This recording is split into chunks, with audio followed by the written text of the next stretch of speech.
இந்த 4 step pattern தான் backbone of every habit. First one, cue. நம்ம எந்த ஒரு ஹேபிட்டை பண்ணுறதுக்கு முன்னாடியும் நம்மளை பண்ணுன்னு சொல்கிறதே இந்த சூ தான். இதுதான் நம்மளோட பிரெயினை ட்ரிகர் பண்ணி அந்த ஒரு பிஹேவியரை பண்ண வைக்குது. அது ஏன் பண்ண வைக்குதுன்னா, இதை பண்ணால் உனக்கு இந்த ரிவார்ட் கிடைக்கும்னு நம்ம பிரெயின் அதை ப்ரிடிக்ட் பண்ணுறதுனால அது நம்மளை பண்ண வைக்குது. அந்த ரிவார்டு எதுவாக வேணா இருக்கலாம், லைக் மணி, ஸ்டேட், லவ். அப்படி நம்ம பிரெயின் ட்ரிகர் ஆனதுக்கப்புறம் it's naturally lead to the second step of craving. இதை நான் ஒரு எக்ஸாம்பிளோட ஸ்டார்ட் பண்ணுறேன். ஃபார் எக்ஸாம்பிள், நீங்கள் ஒரு ஸ்மோக் பண்ணுறவங்களா இருந்தால் you don't crave smoking a cigarette, you crave the feeling of relief it provides. அதே மாதிரி தான் நம்ம ப்ரஷ் பண்ணணும்னு பண்ணுறதில்ல, நம்ம ப்ரஷ் பண்ணதுக்கப்புறம் நம்ம மவுத்தில் ஒரு ஃப்ரெஷ்னஸ் வருது இல்லையா, அதுக்காக தான் நம்ம பண்ணுறோம். நம்ம யாரும் டிவி பார்க்கணுன்னு பார்க்குறதில்ல, அதில் நமக்கு கிடைக்கிற என்டர்டெயின்மெண்ட்டுக்காக தான் நம்ம பார்க்குறோம். இது மாதிரி நம்ம எவ்வளோ வேணாலும் சொல்லிகிட்டே போகலாம். Endless examples are there. இந்த மாதிரி தான் நம்மளோட எல்லா ஹாபிட்டும் நமக்கு கிடைக்கிற ரிவார்டோட லிங்க் ஆகிருக்கும்.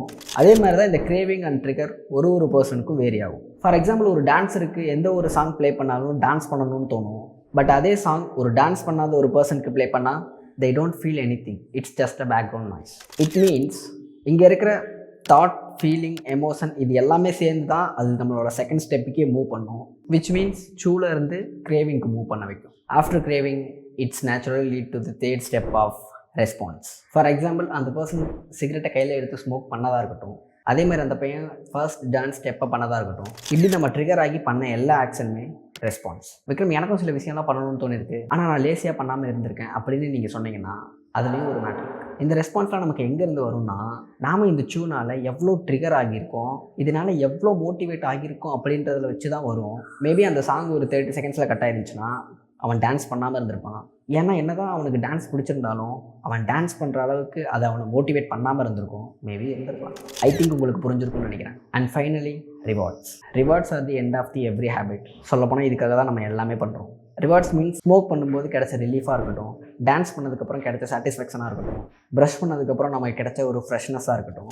It can be any thing that feels good. And finally, இங்கெல்லாம் என்ன நடந்திருக்குன்னா, அந்த சூ தான் இந்த ரிவார்டு இருக்குன்னு ப்ரிடிக்ட் பண்ணிச்சு, அந்த கிரேவிங் தான் ரிவார்டுக்காக ரெஸ்பான்ஸ் பண்ண சொல்லிச்சு, அந்த ரெஸ்பான்ஸ் இந்த ரிவார்டை ஃபீல் பண்ண தான் இவ்வளோ கஷ்டப்பட்டு. இந்த 4 ஸ்டேஜில் ஒரே இடத்துல மிஸ் ஆனால் கூட ஒரு ஹேபிட் ஃபார்ம் ஆகாது. அந்த சூ இல்லைன்னா நம்ம ஹேபிட் ஸ்டார்ட் ஆகாது. கிரேவிங் கம்மியாச்சுன்னா நமக்கு தேவையான அளவுக்கு மோட்டிவேட் ஆகாது. அப்படி மோட்டிவேட் ஆகலைன்னா அதுக்கு நம்ம ரெஸ்பான்ஸ் பண்ண மாட்டோம். அதோட ரெஸ்பான்ஸ் ரொம்ப டிஃபிகல்ட்டாக இருந்தால் அந்த ஆக்ஷனை நம்ம பண்ணவே மாட்டோம். அண்ட் ஃபைனலாக அந்த ரிவார்டில் நம்ம சாட்டிஸ்ஃபை பண்ணலைன்னா அந்த ஹேபிட்டை நம்ம திரும்ப தொடக்கூட மாட்டோம். சிம்பிளாக சொல்ல போனால், சூ triggers the craving which motivates a response which provides a reward. இந்த 4 தான் ஒரு ஹேபிட்டை ஆட்டோமேட்டிக்காக பண்ண வைக்கும். ஆட்டோமேட்டிக் ஹேபிட்னா இருட்டாக இருக்கிற ரூமை பார்த்த உடனே நம்ம லைட் போடுற மாதிரி. இந்த ஹேபிட்டை நம்ம மல்டிபிள் டைம்ஸ் பண்ணதுனால இது நமக்கு லூப் ஆயிரும். இதை தான் நம்ம ஹேபிட் லூப்னு சொல்லுவோம். ஏன்னா இருட்டாக இருக்கிற ரூமை பார்த்தா லைட் போடணுன்றதெல்லாம் ஃப்ராக்ஷன் ஆஃப் செகண்டில் நமக்கே நடக்கும். அதை பற்றி யாரும் சொல்லவும் மாட்டாங்க. நம்ம பண்ணுறது நம்ம திங்க் கூட பண்ண மாட்டோம், டக்குன்னு போய் ஆன் பண்ணிடுவோம். ஐ திங்க் உங்களுக்கு புரிஞ்சிருக்கும்னு நினைக்கிறேன்.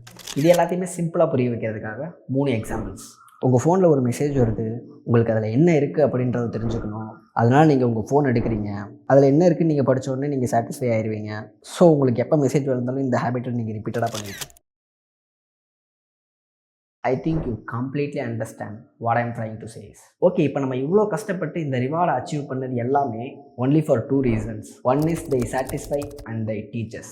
இதோட ஃபர்ஸ்ட் பர்பஸ் நம்மளை சாட்டிஸ்ஃபை பண்ணுறது. நான் ஃபஸ்ட்டு சொன்ன மாதிரி தான், இந்த ரிவார்டு நம்மளை சாட்டிஸ்ஃபை பண்ணலைன்னா அதை திரும்ப தொடக்கூட மாட்டோம். ஃபார் எக்ஸாம்பிள், நல்லா ஒர்க் பண்ணி ப்ரொமோஷன் வாங்குறதுனால நம்மளை சாட்டிஸ்ஃபை பண்ணுறதும் இல்லாமல் அது நமக்கு எக்ஸ்ட்ரா மணியை கொண்டு வரும். நம்ம ஃபிட் ஆகிறதுனால நமக்கு அது சாட்டிஸ்ஃபை ஆகிறது மட்டும் இல்லாமல் நமக்கு அது நல்ல ஷேப்பை கொண்டு வரும். And the second one, they teach us. நம்ம பண்ண எல்லா ஜேர்னிலையும் நம்ம நிறைய விஷயத்தை லேர்ன் பண்ணியிருப்போம். நம்ம பிரெயின் என்ன தான் ஒரு ரிவார்டை மட்டுமே ஃபோக்கஸ் பண்ணி ரன் பண்ணியிருந்தாலும், ஏன்னா அந்த ரிவார்டு எல்லாமே நமக்கு இன்ஸ்டண்ட்டாக கிடச்சிருக்காது இல்லையா. ஃபார் எக்ஸாம்பிள், நம்ம ஒரே நாளில் 6 பேக் வச்சுருக்க மாட்டோம். அது கிடைக்க நம்ம நிறைய ஒர்க் பண்ணி நிறைய லேர்ன் பண்ணி தான் அதை அச்சீவ் பண்ணியிருப்போம். அந்த மாதிரி எல்லா லேர்னிங்குமே நமக்கு ரொம்பவே யூஸ்ஃபுல்லாக இருக்கும். And thank you so much for வாட்சிங். ஐ திங்க் இந்த வீடியோ உங்களுக்கு வேல்யூபிளாக இருந்திருக்கும்னு நினைக்கிறேன்.